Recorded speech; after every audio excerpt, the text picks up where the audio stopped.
Next, let's explore the idea of the matrix. So why are matrices useful, and why did I write what I did on the board so far? Well, it's because this and this are system of linear equations, and these matrices and vectors altogether are the same thing. It's another way that you can represent a system of linear equations. Let me show you how this works. So if applying what we just learned for multiplying two vectors together, we can do the same thing with a matrix and a vector. So here we have a 2 by 2 matrix and a 2 by 1 vector. We see that our inner dimensions match, so we know we can do this. And if we look at these two numbers, this gives us what the dimensions of our result will be, 2 by 1, which that matches with what we have here, 2 rows by 1 column, another 2 by 1.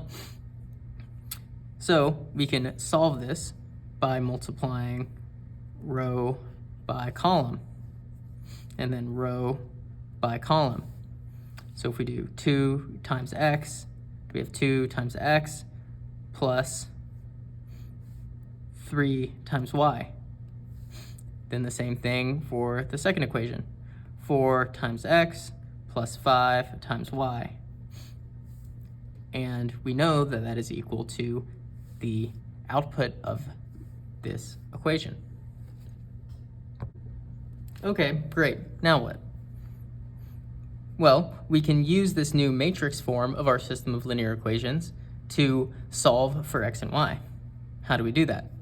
Well, to start, let's rewrite this as symbols. We will call the matrix A, and it is a 2 by 2. We will call this vector x, and it is a 2 by 1.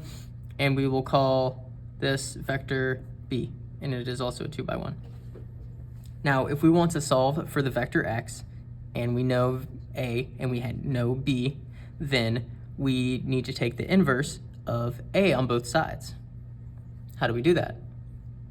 So to do this, we would denote it like this: the inverse of a times x, and we know the inverse will be a 2 by 2, and this is a 2 by 2.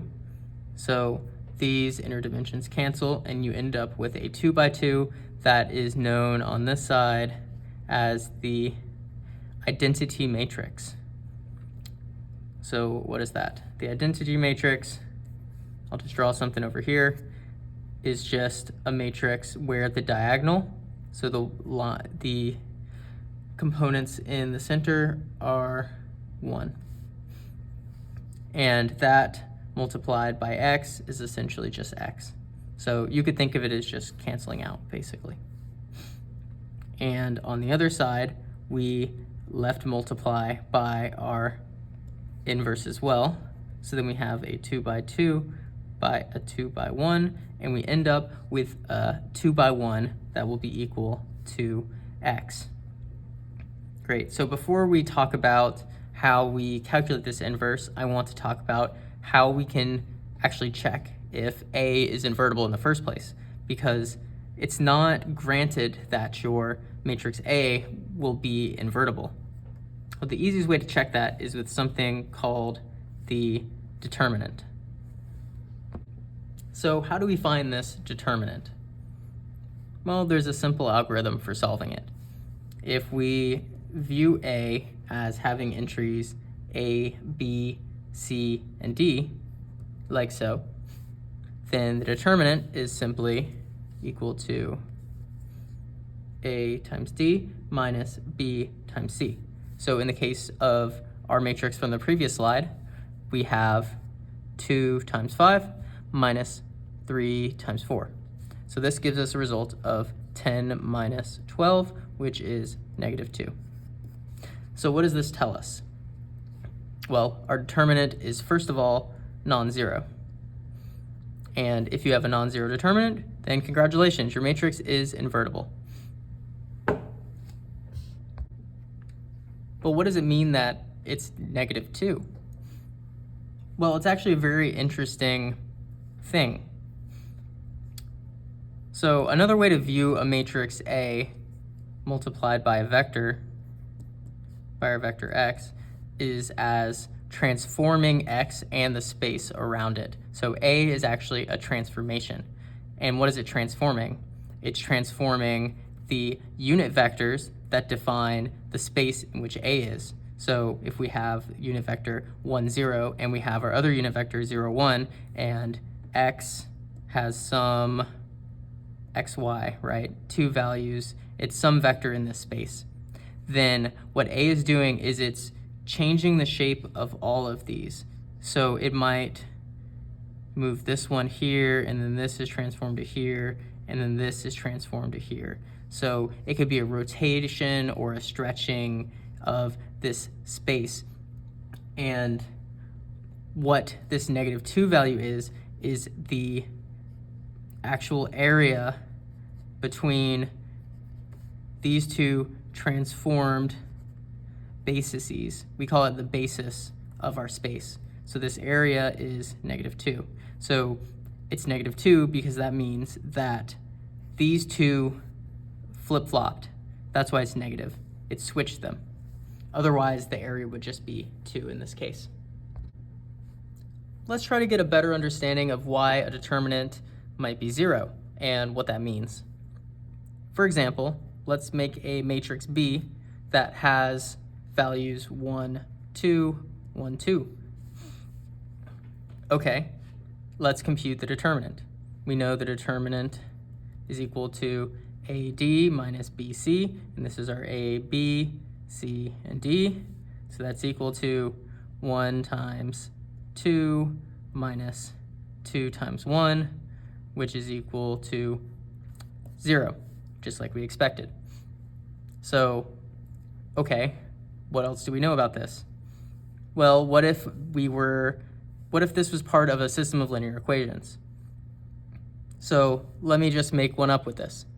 So we could have, and I'll solve this out for you so you can get another example, x and y, and we'll just say it's equal to 3 and 4. Okay, so if we multiply row by column and then row by column, we get 1 times x plus 2 times y is equal to 3. And then for our second equation, we have 1 times x plus 2 times y, which is equal to 4. So you might already be seeing it, but this probably isn't going to be actually solvable. So let's try to do it by hand, and I think you'll see what I mean. So x, if we take this first one, x is equal to 3 minus 2y, and let's plug this into our second equation.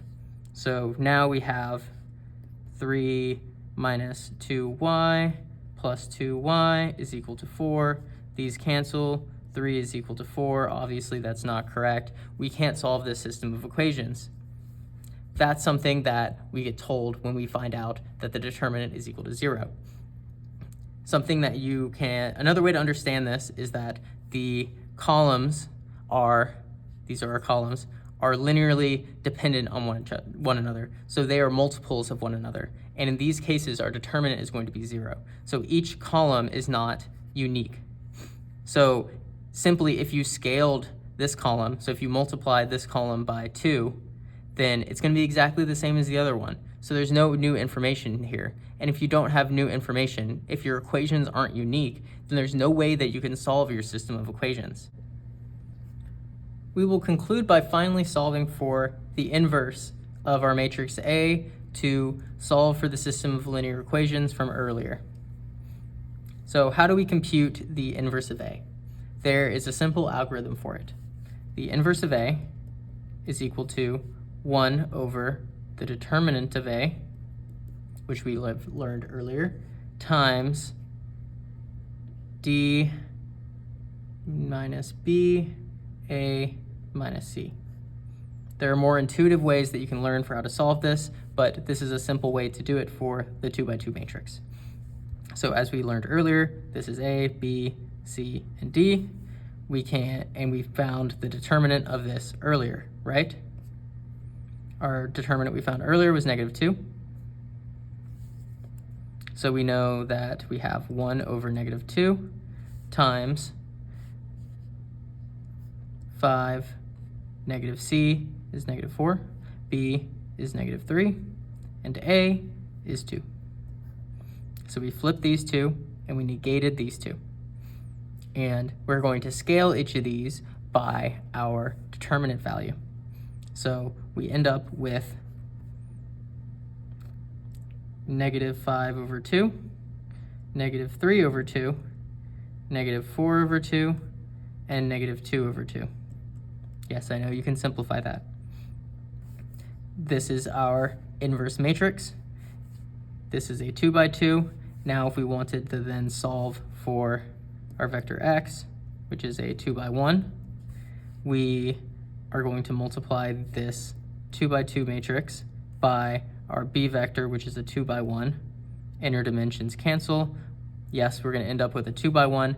Now I will leave the computation of this for you to do on your own.